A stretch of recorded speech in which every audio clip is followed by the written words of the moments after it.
Hello and welcome to episode 98 of the Rollo and Slappy Show. Today is July 2nd, 2018. I am Rollo McFlugel and with me is Slappy Jones 2, and we are both of McFlugel.com. The show notes page for this episode is McFlugel.com/98, where you will find links to some of the things we talk about, as well as ways to follow us and subscribe to us and all that good stuff, and also to check out our sponsor, libertymugs.com, which Slappy and I run, which is a website that sells, guess what, mugs with libertarian themes. So if you stick around the end of the episode, we'll tell you how to get some discounts on that, as well as maybe even getting a free mug. So with that, I'm going to hand it over to Slappy, and he's going to introduce our episode topic. Yeah, thank you, Rollo. Thanks, everyone, for listening to us. Slappy Jones is the Rollo and Slappy Show. Today, we're going to talk about some little text messaging Rollo and I did earlier today on the importance of language, or maybe the lack of importance of language, specifically the term libertarian. We were going back and forth, and I don't want to speak for Rollo, so I'll let him tell his side what he was saying. But to me, the term is used to mean so many different things. I get annoyed with it to the point sometimes I consider not even bringing it up, even though I always do say I consider myself a libertarian. But if I was to say to someone I'm a libertarian, that could mean a million different things. And it seems like, to me, the general public, your normies out there, always think of a libertarian as a Gary Johnson supporter, which I am not. So, how about that for an intro, Rollo? I'll just, how did we even get started on this one? I think it was a couple Twitter conversations I was having. Yeah, there was a couple Twitter, yeah, everything going on recently. Great place for all sorts of high intellectual conversation and debate. Yep. Well, first of all, let me just say, because this person was doing it, that it bugs me so much when people write libertarian with a capital L, when they're not specifically referring to the Libertarian Party. Because to me, that's the distinction that you make with whether you capitalize the L or not. But, that's kind of unfair to put on people who say, oh, that's wrong, because they're not intending to do that. I hope. Yeah, I hope they're able to make that distinction. I know that some people are surprised when you say that you're a libertarian, and then they start talking about the party, and you're like, well, I'm not part of the party. And they're like, what do you mean? You're a libertarian? I'm like, yeah, it's not just a political party. It's not. Yeah. It's a whole ideology. And I guess right now, specifically though, I mean, of course, Twitter, we can capitalize in lowercase, but in conversation, like if I was to talk to a friend and we would start talking about, whatever, police, and they're like, wow, those are some weird views. I'm like, yeah, I'm a libertarian. I mean, you don't say, I am a lowercase L libertarian. I should, but I don't. That would solve all your problems, I think. That's it. All right. Thanks for listening, everyone. Catch you next week. Yeah, it's frustrating. And I know we were just having this conversation before we went on air, and I was saying that, no, I think we should keep the term and everything, but I'm really kind of hot and cold with it. I don't always refer to myself as a libertarian. It depends on who I'm talking to, who my audience is. If I think that they're someone who kind of gets it, then I will call myself a libertarian. Or basically, if they get it, I feel comfortable calling myself anything, basically. They'll get it. If I don't want anyone to have any preconceived notions of what I am, because I think that that the term libertarian is already kind of, the well has been poisoned for them, I'll probably call myself a voluntarist. Right. And then if I just want to get someone annoyed at me, I'll just say I'm an anarchist. Or I use the word anarchist even. I used to do that. It's probably not even fair that I say that anymore, because I don't really do that. I don't call myself an anarchist anymore to annoy people. It's because it is what I am. But again, that depends on the audience. I want someone, I only say that to someone if I want them to be like kind of shocked by it, but intrigued to ask questions about it. Like, what do you mean? No government? And that's normally someone that I already kind of know. Yeah, it's got to be someone you've talked to. I mean, if you want to continue to have the conversation. Right, because part of the thing is, if you're friends with someone and you say something like what your views are, if you know the person kind of well, or then you know you kind of well, they should be kind of half interested in what you have to say, especially if it's something different than from what they're used to. Or at least not interested, but at least trust that you're not. They should already know, or hopefully think that you're not a complete idiot. So if you say something off the wall, then hopefully they say like, huh, that's interesting. I wonder why you think that. Because I normally think that you're a pretty reasonable or whatever guy, or you know, not an idiot. So, I mean, it's the same way if a friend of mine said, hey, I think I'm a communist. Yeah, I'd be like, tell me about that. Yeah, because if they're my friend, there's a reason they're my friend. I, like something about them. I respect them. I don't want to just laugh. If I laugh in their face, it's not a very friendly thing to do. It's not going to get you anywhere, either of you, and it's just going to piss everyone off. Right. So it's like anything else. I mean, if we're trying to sell this ideology, it's just like in sales. You got to know your audience. Right. So what about, I mean, we kind of mentioned this in our texting, but there's all different kinds of libertarians, right? There's thick and thin, and you got Cato, and you got Mises, and, Georgists. What else? You got even like the Tommy Lahrens of the world probably consider themselves libertarian. A lot of Republicans like to say they're libertarian or libertarian leaning. So, do you know what's funny about that? I was thinking about this the other day because I think we were talking about it when we had Car Campit and Birdarchist about the term conservatarian. Yeah. I was thinking about it. I don't think I mind that people use it. I think I actually think it's maybe separates them from libertarian. Good, exactly, because they're at least acknowledging that. All right, there's some applications of libertarianism that I like, but I'm not all the way there, so I don't want to call myself a libertarian. And that's the same way with libertarian leaning. Is that I like this general idea, but right. I don't want to jump all the way there, and that's fine. I mean, I don't expect. It's funny because you have a conversation with someone and they find out you don't want government, or there's some huge government program like the police or military or some sort of regulation that you say you don't think that the government needs to provide, and they're like, man, well, and you're having a conversation about it, and they say, well, I'm not there yet. And it's like, I don't expect you to be there right away. It would be weird for a 5-minute conversation to make you say, you know what, I'm an anarchist too.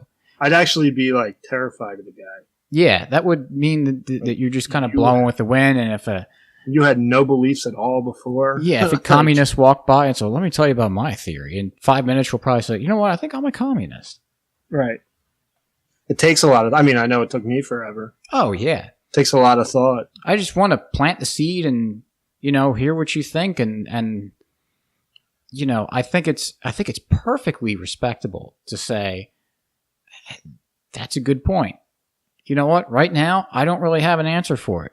Doesn't mean I don't or won't, but I've never thought of that about that way, or even thought about that idea. So I don't really have a response, and it's to be like, that's a slam dunk on you is, I think, not very helpful. I think that's good. The person's actually the gears are turning in that person's head, and they're actually thinking about stuff, and hopefully that makes an impact.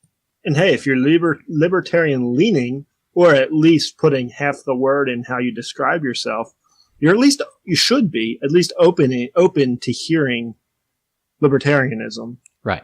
It's much better than dismissing it without looking at it and saying you're all crazy. I'd much rather have conservatarians than people who just dismiss you without even asking for your thoughts. Right. Because at least the conservatarians generally know where they stand. Right. They might bother me. I might think they're wrong, but at least they do bother me. But they do. At least they're being.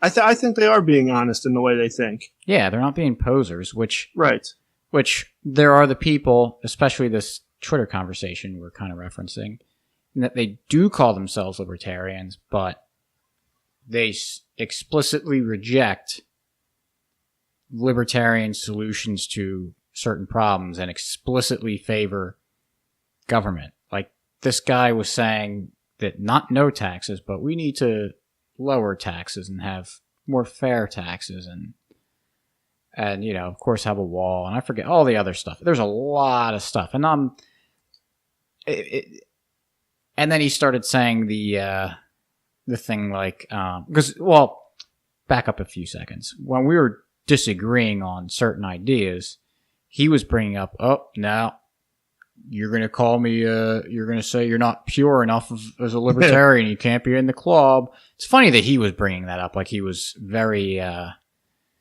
self-conscious about it.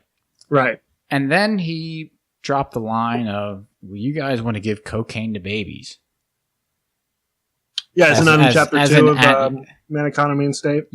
Yes. Giving cocaine to babies? Chapter 2 or 3. It's up in the front because that's what Rothbard really wants to drive that point home, that's what libertarians want to do. Now, right. he was coming... The younger, the better. Yeah. If you can... Now, this guy was coming from the premise that anarchism is completely separate from libertarianism, which I don't know if we want to get into that, but... Well, yeah, no, I was going to say, well, go ahead. But to me, that actually sent up a red flag that, like, if you're going to make, and I hope that it was just a kind of a hyperbole to just drive a point that he was saying that we want to give cocaine to babies, that he didn't actually think that we wanted to do that, but that's the kind of, you know, general ideas that we had in our head, that he was confused or conflating or confusing libertarianism with libertinism.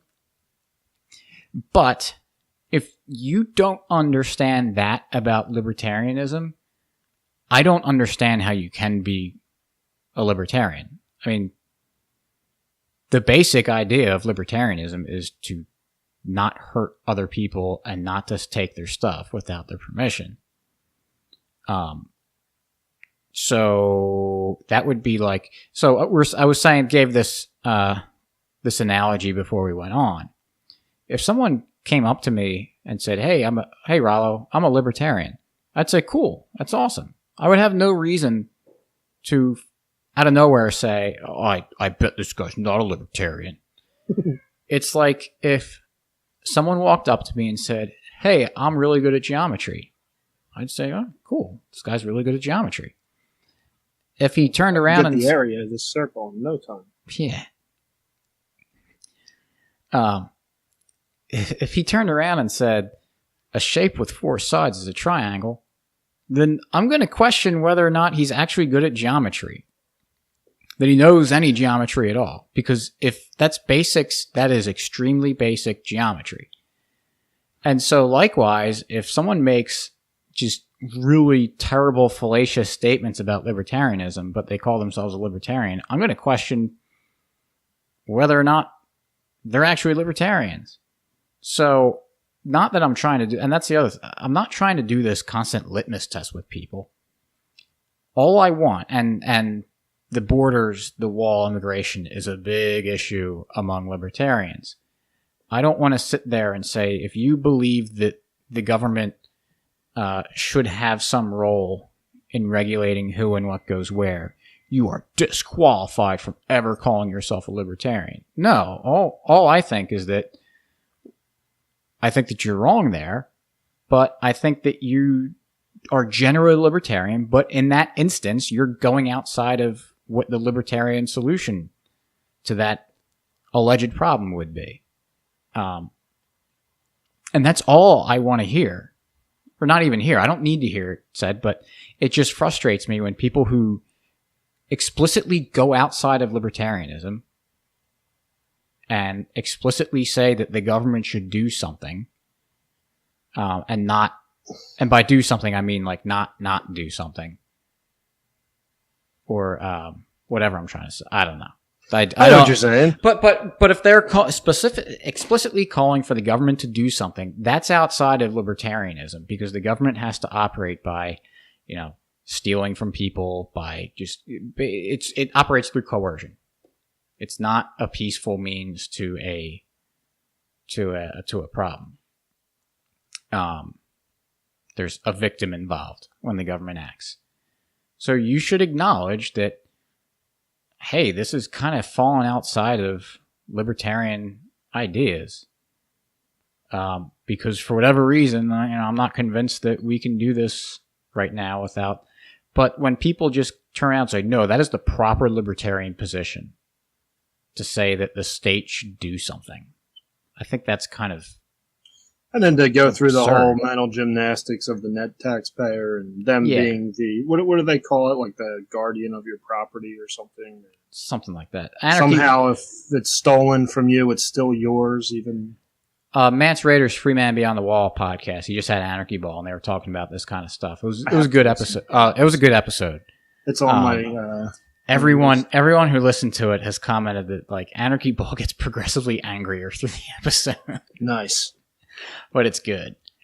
Yeah, it's just it's weird because it's always the people that, and I know it's easy for me to say that, or it's of course I'm going to say this because we all think that we're the proper libertarian. But it's funny that the people that are calling for government are the ones that will throw out the, oh, you just are a purist trying to do the purest libertarian thing. Well, it's not an argument. Why are you bringing that up? Because right. I don't think I've ever seen anyone be like, oh, you're not. Maybe I'm sure there has been, but saying you're not a pure enough libertarian. You're not allowed in the club. Oh, that reminds me. Do you know what was the funniest thing about the guy I was arguing on Twitter? Was it in his Twitter handle? He called him. It was like deontic libertarian, blah blah blah, something. Yep. But he was explicitly saying that my ideas were too idealistic, can't work in practice, and you needed to be pragmatic and use the government for things. So, how can you be a deontic libertarian and come to your views through deontology, which is the moral point of view, but then make pragmatic and practical cases for your positions? Because he lives in the real world. Oh, yeah. And it's fine. If he wants to make pragmatic and practical what he calls. It's called consequentialism, and you can arrive at the same conclusions that someone who comes from the deontological point of view is. He's just, it's funny the how pragmatic, how people just make the excuse, it's just pragmatic. Okay. Being pragmatic, yeah. Just throw that word out and it makes everything okay. Here's why I'm doing something that's really stupid and not going to be helpful. Oh, it's the pragmatic thing to do, and you can't question that.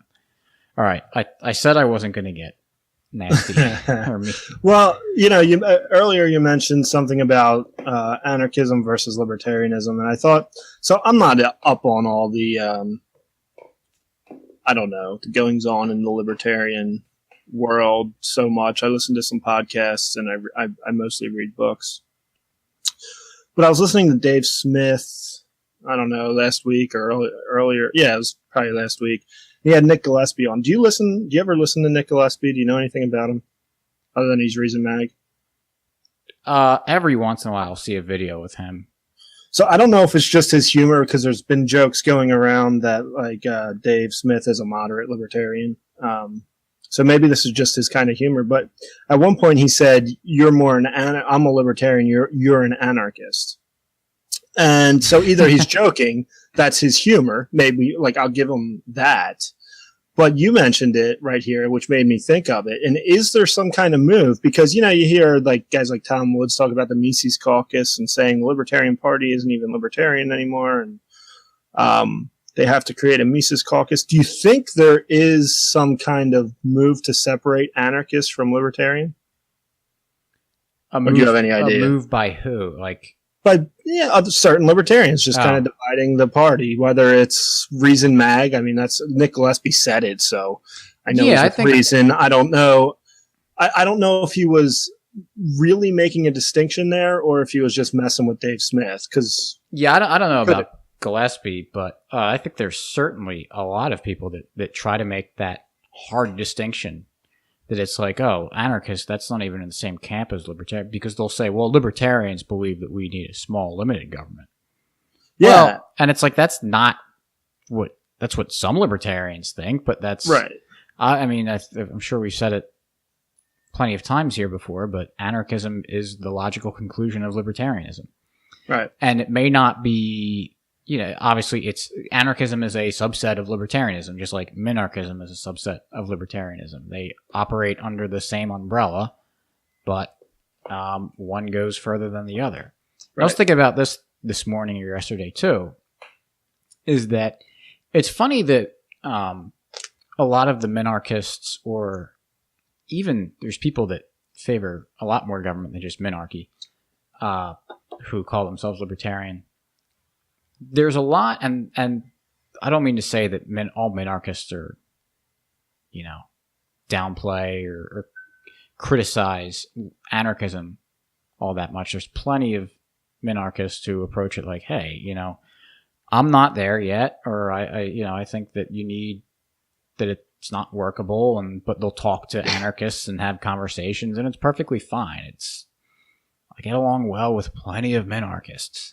It's funny how people think that if you can never get along with people who disagree with you on a teeny tiny percentage of what you believe. Right. But, to go around and say, oh, anarchists who want to take that last little bit of government away, they're crazy. I can't believe that. That's so stupid. When all they're doing is following through on the philosophy that you supposedly have. I think that's ridiculous. And I look at it this way because I think pacifism could be, I think you could make the argument. I haven't thought about this much. I think I was driving to work or something and this idea popped in my head. But I think you can make that pacifism is kind of the logical conclusion of anarchism. In that with anarchists, we say that we reject violence to the point that we don't want a state. And it should, violence should only be used in self-defense. Whereas a pacifist says, we just, if peaceful solutions are preferable, why would you ever use violence? So we just say you should always use peaceful means and always reject violence. So for me, and I think a lot of people, I know there's a lot of people that, well, again, it's split. There are some people that look at pacifism and say that it's absolutely crazy and stupid. There are other people that say, I think that's really interesting and I want to talk to these people and hear what they think, because I think that there's problems with it. There are things that I can't think through that I want to hear what their perspective is, especially if they really believe it and really try to practice it. So I think it's interesting. I guess the main point is what I'm saying is that if you have like a sort of philosophy and someone else is carrying it out further, I just don't understand the ridicule of that. You have to just, I guess, think of it as completely separate from what you are. Yeah, in order to be able to do that. Because I wonder what that is. A lot of times it does like touch a nerve and people get upset. Right. It's almost like, it's almost like they agree, but they don't want to agree.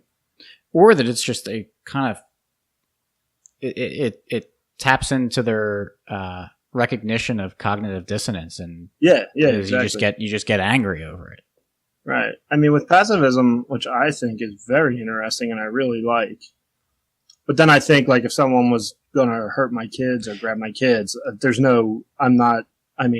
Exactly. Yeah, well, that's where I get like where my hang up is. Yeah, that's why I want to talk. I would love if anyone knows of a pacifist out there who would want to, who's decently spoken and wants to, or wants to come on the podcast and talk about it. Willing to talk about it and answer these questions. I would love that. Absolutely love that. I've been thinking about this and wanting to do that. I've been wanting to have someone on like this for a while, so I should probably announce it on the podcast. That's what I want to do. Yeah, I think that'd be a great episode and one that doesn't get talked about much. No, because I do want to be like, it's weird. I guess it's like how how some minarchists be like, I wish I could be like, in theory, I get anarchism and I would like to be an anarchist, but practically I just can't get there. That's how I feel about pacifism. Is that I want to be there.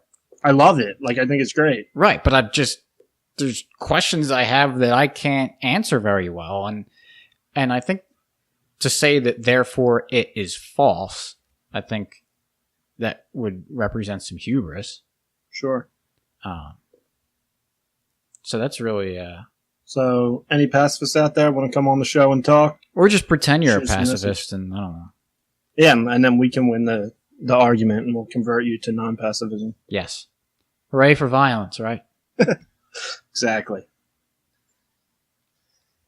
Trying to think of anything else from this conversation that happened. I know we talked.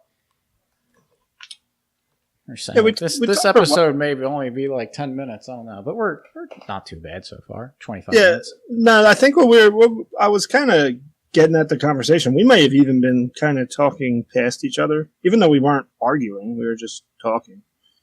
I guess it's the idea of how strongly do you want to hold on to the term libertarian? Because I like it. Yeah, I like it too. It's not so much that I want to identify as libertarian. It's just that knowing what it means when other people use the term, but they're wrong about it, like terribly wrong about it, that bugs me so much. Right. Because probably just because there's a lot of people out there that's going to be their exposure to it. That someone just being completely and utterly wrong about it, and that's what their view of libertarianism. And whether we like it or not, I mean, I think we're always going to be attached to that word, probably. Probably. One thing that always bothers me, I might as well say, because it's what I was talking about in our conversation, but... Are you going to say tractors? That tractors bother you? Because if that's the case, you're off the show. Yeah, they do. They really do bother me. They go like 2 miles an hour. No, I think mine has a max speed of like 12. Yeah, that's too slow. Well, and you get behind one. That's 6 times faster than the speed that you said bothers you. And that's my little rinky-dink utility tractor. You get the bigger tractors, they can move. Go like 15. They go faster than that. All right. Well, that's all I had to say. Right. But another point I was going to bring up is I hate when, and I do get this from time to time from your normies out there, is that associating libertarianism immediately with Ayn Rand and talking about selfishness and doing it on your own and no man is an island, no one can do it by yourself, therefore the state. Because in all the libertarian stuff I've read, I don't think I've ever come across, and now I haven't read much Ayn Rand, to be honest with you, but does she say you can do it alone? I don't think so. Like, isn't a big part of voluntarism working with other people, voluntary interactions, and building community and relying on each other instead of relying on a state? Well, that's kind of her famous quip that we were talking before on the show, that I understand what she's saying, and I generally agree with what she's saying, but it's just like such easy fodder for anyone who wants to criticize her and anyone else that thinks this way. Selfishness is a virtue. I mean, just the nature of that statement means that you're relying on, like, you have to work with other people. Because you have to, the idea is if you want to get a lot of money and everything and a lot of power, that the only way to do that without using government is to provide the best service or good for your consumers and make everyone happy. And so you obviously, in order to get money from people, you have to work with them in some way. So, right, and there is something to taking initiative and going and not waiting for someone to do it for you. Mm-hmm. If that means you're doing it on your own, or if that's interpreted as doing it on your own, I mean, no one's going, if you're in sales, no one's going to sell for you. You have to go out and do it. Yeah, you have to work with your team and you have to have a plan and you got to work together and you need people to buy. But no one's going to do it for you. If you play sports, no one's going to spend an extra hour in the batting cage for you. You know, right. You got to take the initiative and do it. And I think that's kind of more what Ayn Rand is getting at, is like, if you want to be someone, you have to do it. You can't sit around and wait for other people to do it. You can't sit there and wait for an opportunity to happen. You got to go get it. And I don't think that's unhealthy. No, I agree. And I don't know why that's immediately attached to libertarianism in the normie world, that Ayn Rand, libertarian. In all the groups I'm in, all the conversations I get in, I rarely, if ever, hear her name. Well, it was funny. I was talking to a friend of mine, and we're talking about libertarianism and stuff, and he was perfectly reasonable to talk to. It was a good conversation. And he said, like, oh, yeah, we learned about libertarianism in high school a little bit. And I said, oh, really? What'd you learn about it? And he goes, about Ayn Rand and everything. And I was like, oh. Nice. And surprise, surprise, it was public school we went to. Yeah. Well, I'm sure they give a fair shake to libertarianism. Yeah, and I think he said, like, selfishness is a virtue, or so he dropped that line. I think he is now more he's fairly libertarian. Good. He showed me a picture of like something he was something he was getting rid of in his garage. He was going to give to me, and there was a Gadsden flag in the background. Like, oh, there you go. So baby steps. It's funny that like I mentioned the Gadsden flag, and my comment on that is baby steps. Exactly. We're so far in a little world, aren't we? But it's fun here. It's a good world. I like this world. It's a nice world. Yep. But yeah, it's interesting when Ayn Rand gets attached to libertarianism when she herself, I'm pretty sure that she herself said that she was not a libertarian. She had her little objectivism philosophy. I mean, Murray Rothbard, the grandfather of libertarianism or whatever, he wrote a play. Mozart Was a Red that was making fun of Ayn Rand and objectivism. Mm-hmm. So take that. Murray Rothbard thought she was kind of out of the circle. So right. All right. So anything else to add on our abbreviated 4th of July week episode? Yeah. Anyone who disagrees with me about libertarianism is an idiot and is not a libertarian. And you're wrong, and you should just go be a Republican. Yes. Not really, but bringing up Liberty mugs again, there is a mug called the #1 purest libertarian mug. That if you believe that you are the #1 purest libertarian, you can let all your friends know with a mug. Yes, we have a mug. Bring it to work. Specifically for you. Bring it to school. You want to sit in the front row. Yeah. Show your teacher you are the pure libertarian. You are the #1 purest libertarian there is. And you deserve that mug. And you better buy it before someone else does and is lying out there saying they're the purest libertarian when in fact you are. Don't let an imposter get that mug. You better go out and get it yourself. So I'll try to remember to link to that specific mug in the show notes page. But before we do our normal show notes page stuff, let's do a free market success story. Yeah, you got one, right? Yeah, so it's about according to my phone, it hit 100 degrees today. Yeah, my car it did. Yeah, it was pretty hot this weekend. It's going to continue to be pretty hot. And of course, this is when my air conditioner hasn't been working. So it's been a little bit warm in my house, and I feel bad for Grum, my cat, that he kind of gives me that look. He's laying on the floor and kind of staring at me, being like, "You jerk! Why are you doing this to me?" And so I was trying to figure out what was wrong with it, but I kind of got to the point where I was like, it's probably the Freon or something that I can't fix on my own. So last night, probably around 8 o'clock or so, I called Horizon, because they always have those commercials where they say, like, hey, any time of the day, any day, call us up, and we always have someone there. So I called them up, explained what was going on, and we picked a time that was this evening, a couple of hours ago.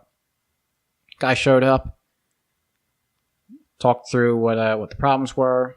He hooked his little sensor thing up to my air conditioner, realized that I was like, my pressure was about half of what it should be for the Freon. And, he explained what my options were. And my air conditioner was useless with that low pressure. So decided to charge it up with Freon. It was expensive, but it's going to get me through however long it does. And talk through some other options, like trying to find where the leak is. That comes at a cost, obviously, because it's a service they offer. And then he explained, it's probably going to be the what's it called? The bundle, the exchanger part. Why can't I think of this word? Whatever. It's going to be an expensive part, probably. It's where the leak is. So it's going to be a lot of money. And at that point, especially with the age of the air conditioner, that it's probably not even worth trying to save it. Yeah, just replace it. It's really expensive. But what he said that if you schedule a consultation with someone else from their company, they come out and take all the measurements in your rooms and come up with a quote for replacing your entire system, that they would offer a rebate that is basically the cost of what it cost me today to recharge the my air conditioner Freon. So, their service was prompt. It was expensive, but I think it was fair. I was happy to get my air conditioner back on. And the guy that came out was professional, knowledgeable, friendly. I mean, we were sitting there waiting for stuff for the Freon to fill up, for the test to go through, and we were having normal conversation. He was a likable guy. So the whole experience with them has been great. And, they're going to give me a quote that there's no obligation with, and I can take that and shop it around and see what other people offer me. So, it's nice to have businesses out there that want your business, want your money, and do so knowing that the best way that they can do that is by offering a good product. So thank you, Horizon. So that's what You're welcome for the free advertising. Yeah. Yeah, we do some free advertising. I think we did Men's Warehouse one time, and I think Safelight. Yeah, they're getting another ad right now. Yeah. So, but hey, if you do a good job with your business, maybe you'll be lucky enough to get free advertising on the Rollo and Slappy Show. Right. Maybe we should start charging these people for it. We should. We should say, we're getting several million downloads every day of each episode. Every minute. Every minute. So, I mean, it's pretty valuable. Right. So, you have anything to add to that, or? No, just wait for our check from Horizon. Yeah. Show notes page for this episode is mcflugel.com/98. We'll throw up links to... What was I going to throw a link up to? I said I was going to link to something. Oh. Was it an episode we did? No. Maybe I was thinking about something else. But, let's talk about this. The #1 pure libertarian mug. Yeah, put that up. I'll throw that link up, as well as just the general link to libertymugs.com. And if you sign up to our email list at mcflugel.com, you will get a discount to go use at Liberty Mugs. And if you want a free Liberty mug, and maybe you can get this #1 pure libertarian mug this way. So if you were thinking about signing up to the Tom Woods Liberty Classroom, we're offering you a free mug if you sign up through our affiliate link in our show notes page. So just let us know, email or Twitter, whatever. Identify yourself a little bit so that we can get you the mug. Also, subscribe to this podcast, Stitcher, iTunes, Podbean, all the podcatchers. Follow us on Twitter, like us on Facebook, and let's go through... let me try to do this from memory. All of our friends' podcasts and whatnot. So I mentioned Mance Raider at Freeman Beyond the Wall. He did an episode this week with Anarchy Ball talking about the libertarians and stuff. Good stuff. Definitely give it a listen. We've got the Friends Against Government podcast. They just had Jeremiah Harding on this past week, which was... How would you describe that episode? It was very Jeremiah. Yeah. But it was awesome. It was awesome. It was one of their best. Yeah. It was long, but like edge of your seat. He'll give you a different perspective on things. I'm not as close to as pessimistic, but he's a very interesting guy. He's very smart. Oh yeah, and he'll talk. He's like when we were talking about. He's been on our show. Yeah, and we were talking about the people that are dismissive and nasty about people who disagree with them. That like Jeremiah is the opposite of that. He's the exact opposite. He'll talk to anybody and patiently explain his point of view and talk through any idea that you want, and that's rare of a person. And we've known Jeremiah for a while now. He's very genuine. Yeah, he's very nice. He does have that pessimism, but he's got a big heart. Oh yeah, absolutely. So check out his stuff. He's got a news, a weekly news thing he does Wednesday nights. I think 6 to 9 p.m. Eastern time, and on Sunday nights he does another kind of libertarian roundtable. Pretty much doing something at all times. Yeah, like make sure you follow him because he's planning some big stuff. Yeah. We also have got the Dino Files podcast. He was just on. He was on Mance Raider too. That was a fun episode. And then Peaceful Treason podcast. Those guys are good. We got to schedule our episode with them. Who are those other two guys? Those other two guys. Friends. I mentioned them. Oh, you did? Yeah, that's how we start. That's my transition or my segue into each different podcast was so good. You didn't realize that I transitioned from Mance to Friends Against Government to Jeremiah. Gotcha. Because you were talking about minarchists. I want to know what you think about birdarchists. Well, obviously, an idiot doesn't know what he's talking about. Right. He is.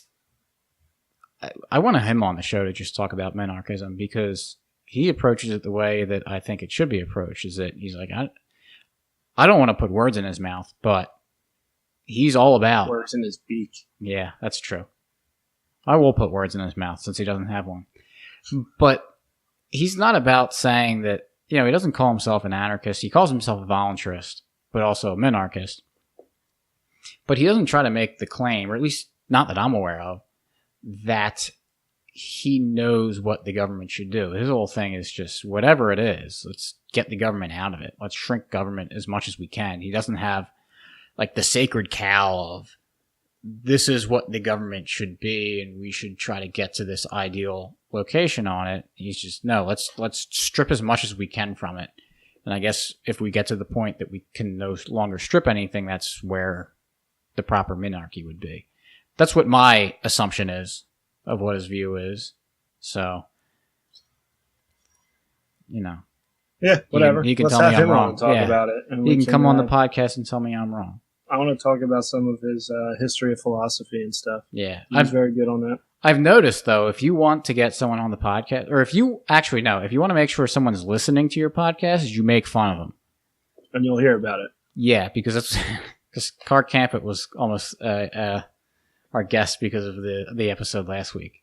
But we'll get him on, too, to talk about what he wants to talk about, because I made fun of him for it, So,